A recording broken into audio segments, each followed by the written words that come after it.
In this video, we're going to look at setting up a VHSL debate tournament from a template and go over the various aspects of that template and things that you may want to change for your particular tournament. Once you have requested and been added on to the tournament template as an owner, you're going to notice over here on the side, the set date for it is June 1st. Unlike what was done with Forensics, where it was created in December, I decided to set this as being done in June, so that way it'll always be over here under your username under tournaments. But what you will need to do in order to create your own version of this is to go down below, request a new tournament. In this case, I'm going to be creating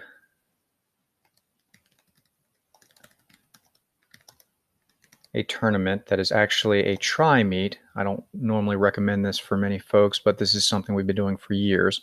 But the point of this is to be able to use the template.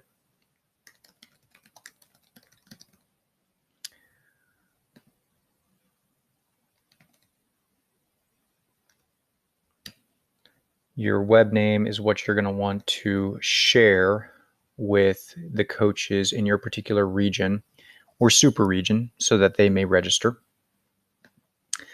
The dates for this particular tournament, it's going to be on Saturday, March 20th, and it should be done by that day as well. For the purpose of this copy, I intend to use Zoom, but the template is set up for NSDA campus, so I'm just going to hit other service because I do intend to make use of Zoom for this. If you are planning on NSDA campus, you'll just simply select NSDA campus as the template is already set up for all of that. So going down to Virginia, clone setup. This is the important part because this is where you will pull from the 2021 VHSL Debate Tournament Template Master. Again, you have to have been added as an owner to this, so simply request to me or Daryl Wilson if you would care to be added on as an owner to have this. Once you're added as an owner, you can then use it to build your own. Okay, now if I go to my tournaments by clicking my username, we see that the new tournament I have just added is still here. So is the template master. If you don't want to keep that on there, you can remove this by simply going to the settings, tournament, access, and then if you click the trash can by your name, it will remove that from your front page. I'm not going to do this simply because I need to stay on in order to share it with people, but if you are annoyed or you don't want to see the template master pop up under your tournaments after you've made your template copy, that's how you would do it. So going into now my tournament that I've just cloned, I want to show you some various things that may be worth noting.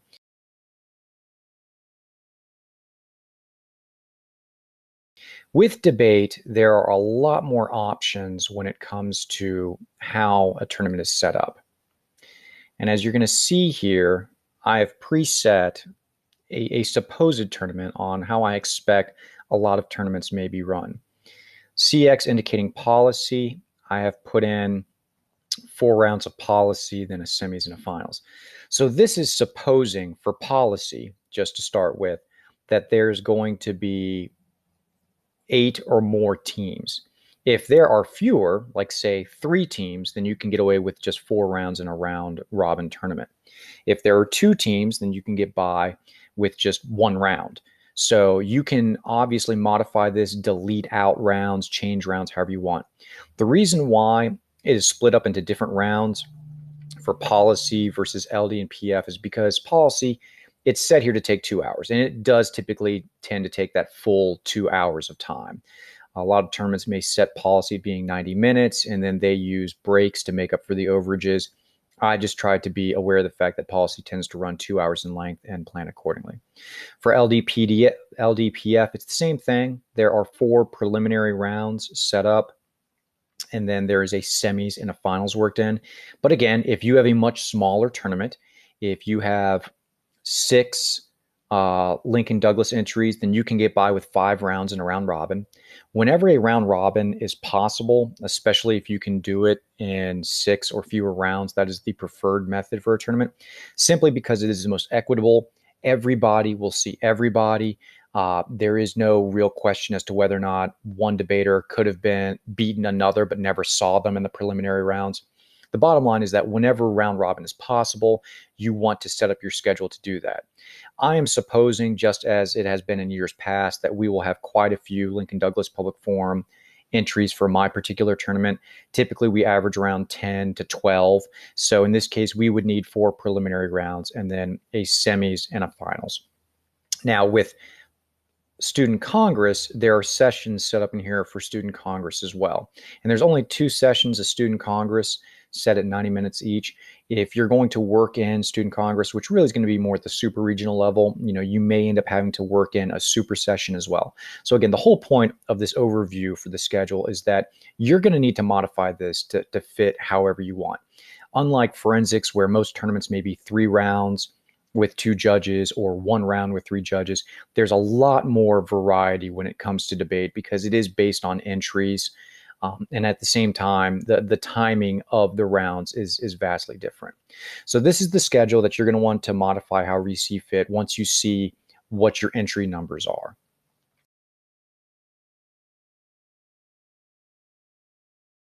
Now, I will go ahead and go over the fact that we do have the tiebreakers already set up in policy, LD, and PF. It starts off with the record. Then the first tiebreaker, if you have a tie 4 O's and 4 O's, or 5 O's and 5 O's, or 3 and 1s and 3 and 1s, is whether or not they had come head to head. If they ever interacted at any point during the tournament, you first look at the head to head, whether one person beat another. If you have a 3-way tie, 3 and 1s, and debater A beat debater B, debater B beat debater C, but debater C beat debater A, so there is no clear-cut winner amongst those 3, then you go to points. Points from all rounds. And then lastly, the last tiebreaker is dropping the best and worst to go for just the kind of the middle of the road, the median points from all the rounds there. So the tiebreakers are already set. And in the same way, sweepstakes is also set up as well. So with debate sweepstakes, the rules we have here, notice down here that the events counted are policy, LD, and PF. I'll talk more about Student Congress in just a little bit. But the rules, 7 points for first places, 5 points for second, 3, and then 1. And then there is a manually entered points in there for Student Congress, which was not included in the setup for this particular sweepstakes.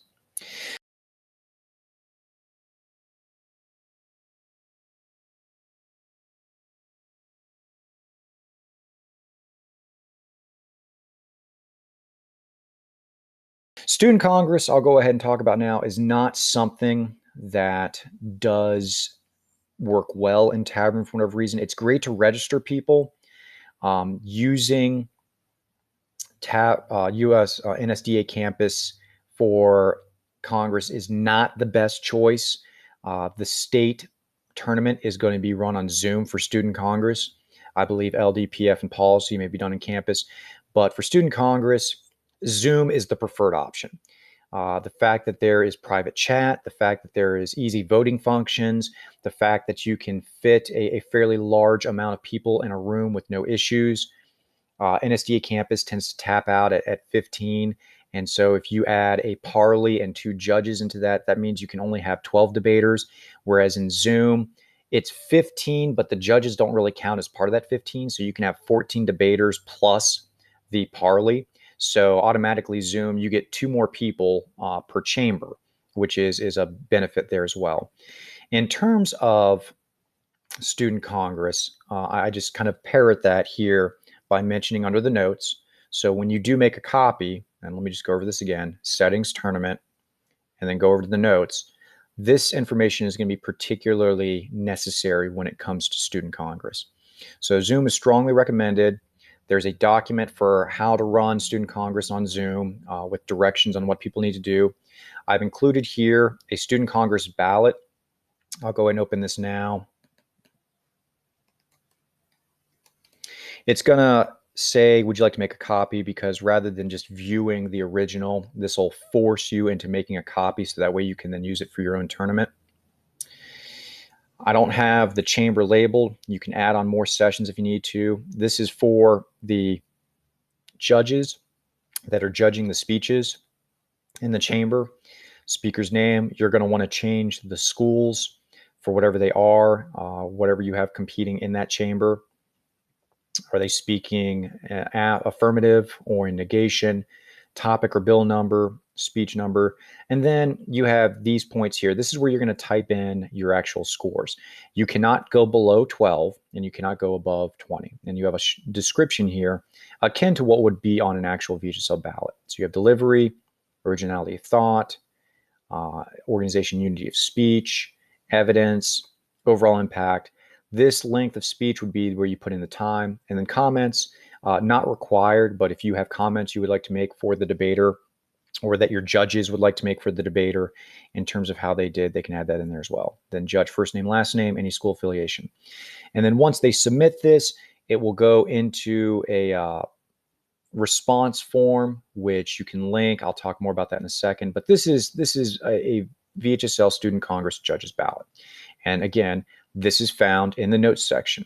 Now, one thing that will make it particularly helpful when it comes to tabbing Student Congress is having this sheet.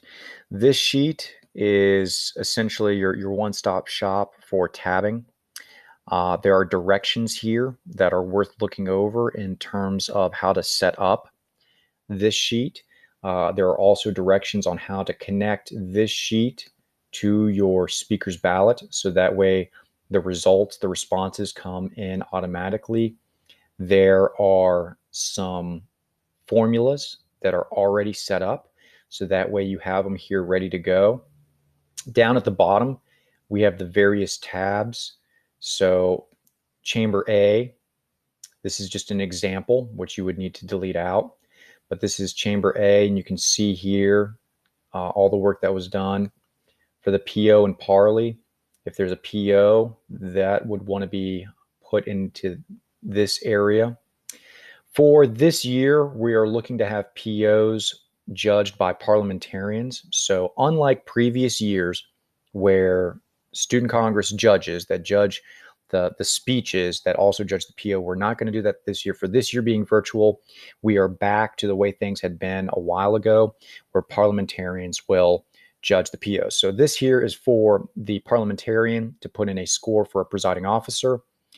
This area here is for the parliamentarian to score the members of the chamber, and they can obviously add in more rows as need be. This page is so that way we can go ahead and add in the different speech scores, their parliamentarian score, and come up with a ranking. And then these others are just for a second chamber, chamber B. And if you're going to have a third chamber, then you need to set one up for C. So you're just going to have to work in the various aspects of Student Congress using this form. But having it all on here is much more manageable, especially because the speaker ballots, as indicated here, once you connect it to your form, the results will come in right away. So tell you what, while I'm on it, I might as well go over how to do that. So I'm going to go ahead and get rid of all of these because they were merely examples to show how it worked. In this case, what I want to do, we have this as a copy of VHSL Student Congress tab sheet. If I'm wanting to connect this to that, I have to go to Responses, click on this for Create Spreadsheet, and then select Existing. So if I select Existing under Spreadsheets, here it is. It comes up with the most recent one that I've used in terms of spreadsheets. And so if I select that one, it is now linked to it. And you'll notice down at the bottom, we have Form Responses 3. This essentially takes the place of that tab for speaker. So I can actually delete this tab out altogether because I now have this set up for the speeches. Anytime a judge fills out this form for whatever chamber they're in, they will come there. Now, you don't want to use this form for both chambers because then you're going to start getting a mixture of chambers A and B mixed all in. So what you would actually need to do is go ahead and then create another form and name this one that you make chamber B. And then after you make it chamber B, you can link it into this spreadsheet that we're using for tab. And just like we've been doing, then you have everything connected. So that's how you're going to tab Student Congress. For whatever reason, tabroom.com just does not really have the capabilities. Their ballots that they create aren't really editable to match up with VHSL standards. So in order to kind of overcome this hurdle, as a part of the template, we have these tools worked in where you have a ballot that's already been rendered for you for judges to use that you would need to share with those judges whenever you assign them. Also, you have a tab sheet here, so that way you can tab Student Congress as well. So Lincoln Douglas, public forum, policy, all of that can be tabulated. The ballots are set up already for use in tabroom.com, and they mirror those of VHSL. But unfortunately for Student Congress, you're just going to have to go through this process. Now, if you're not doing Student Congress at the regional level because numbers don't really warrant a tournament, you have 12 or fewer people in Student Congress, then you can just ignore all of this. And honestly, you can go into the schedule. And as is the case in the tournament I'm setting up, we are not doing Student Congress. So I'm going to go ahead and delete out these particular rounds because we simply don't need it. In discussions with various coaches from the regions, it was determined that we would not need Student Congress at the regional level because the numbers weren't going to be large enough to necessitate it. Super regions, it will be necessary. And so when it comes to the super regional tournament, I will be making a copy of the master template, just like I did at the beginning of this video. And for the super region, I will leave Student Congress in place.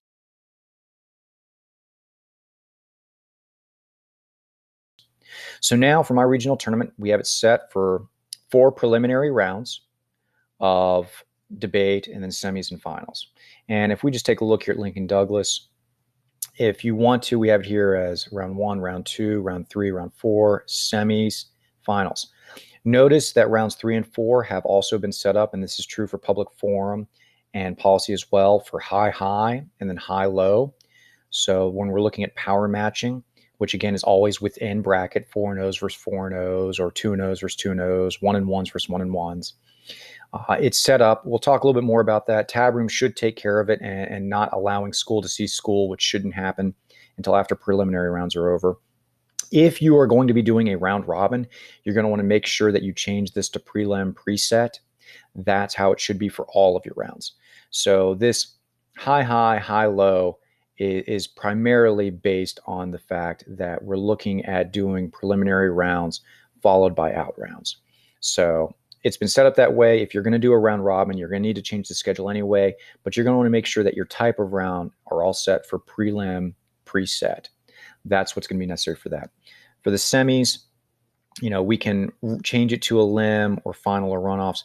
I'm going to leave it as prelim preset because my intention as a tournament director is that I'm going to look at the results and take the top 4 seeds from the results and just manually pair them, which there's a separate video to talk about manually pairing rounds. I'm not going to go into that because this is simply about the template.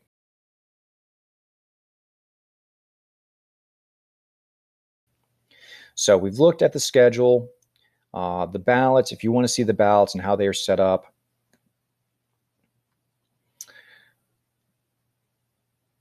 we have here the text at the top, which is akin to what would be on a VHSL ballot. We also have the info boxes, which contains the timing, a point scale for use, and various aspects that should be considered by the judge when it comes to judging.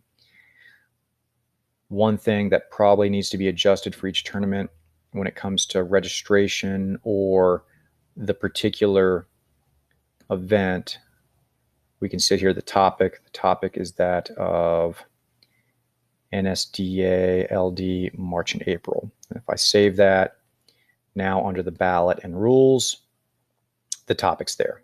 So I'll need to go into public forum.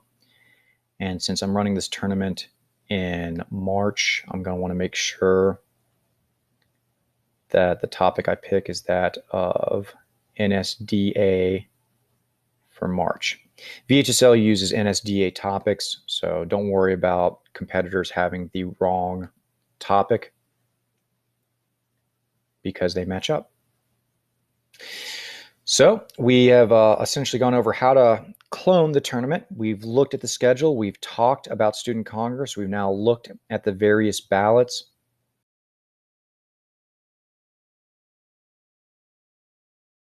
The website, as I mentioned before, this is what you're going to want to share with the schools that you have in your particular region when it comes to participating in the event.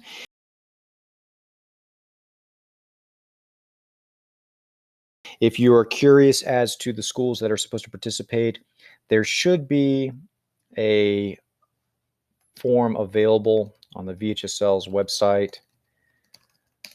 Unfortunately, I believe as of right now at the creation of this video, it's still from last year. But under resources, there it is, the debate alignment. And this is the one from last year. It has not been updated yet. I will check in with Mr. Wilson to see about getting that updated as soon as possible. But on this particular page, you can see the qualifying numbers and also who all is in your alignment. As I mentioned, I'm running a tri-meet. So all of these schools are potential for joining the Central Tournament. All of these schools are potential for joining a North Tournament. And then for 5D, these are all the schools that are potential there. But again, this is from last year, as indicated at the top, 2019, 2020. So we'll see about getting that updated as soon as possible.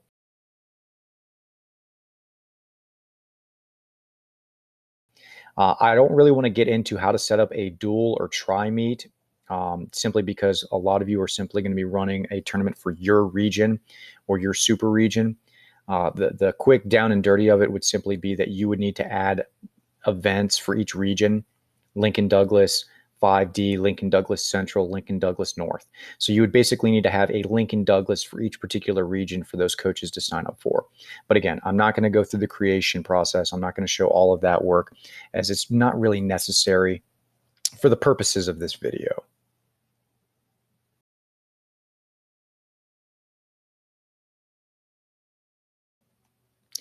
The last thing I want to take a quick look at, as I mentioned before, was that of sweepstakes. As I indicated, Student Congress, since you're not actually using the ballots in Tab Room with Student Congress, what you're going to want to actually do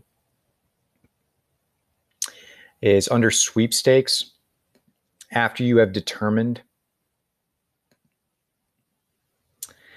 the winners for Student Congress, you can upload a sweeps reports. You can, we need to save sweepstakes points. So, we'll need to add in students. Once students are in here, then you can actually add in whether or not they receive sweepstakes points.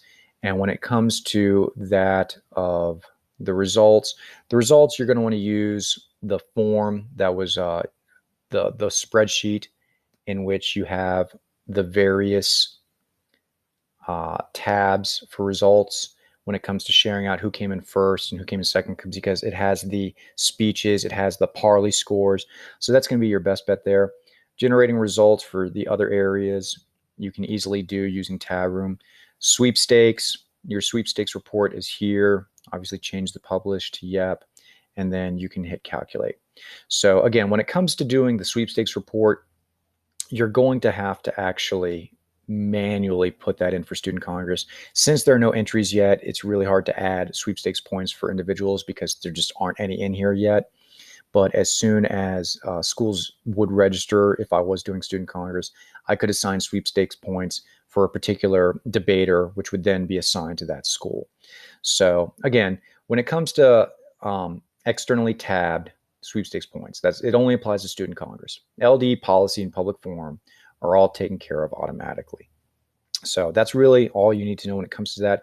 Of course, if you want to keep track of it on a separate spreadsheet of your own design, fortunately, Debate only having 4 events total, maximum, as opposed to Forensics where there's 10 events. It's a lot easier to keep track of sweepstakes points. So if you don't want to use tabroom.com for sweepstakes, you don't have to. You could always make use of the sweepstakes reports for just LDPF and policy, which if you don't do that external sweepstakes report, that's all you're going to get here under this sweepstakes point, and then just manually add in the Congress. But again, the sweepstakes is a bit of a minor point. Obviously, we can certainly provide help on how to do that. And again, you can always go old school with a spreadsheet and just keeping track of the schools and where they place in the top 4, 7, 5, 3, 1, and coming up with it. Because again, it's 4 events as opposed to 10. It's easier to do sweepstakes for Debate than it is for Forensics.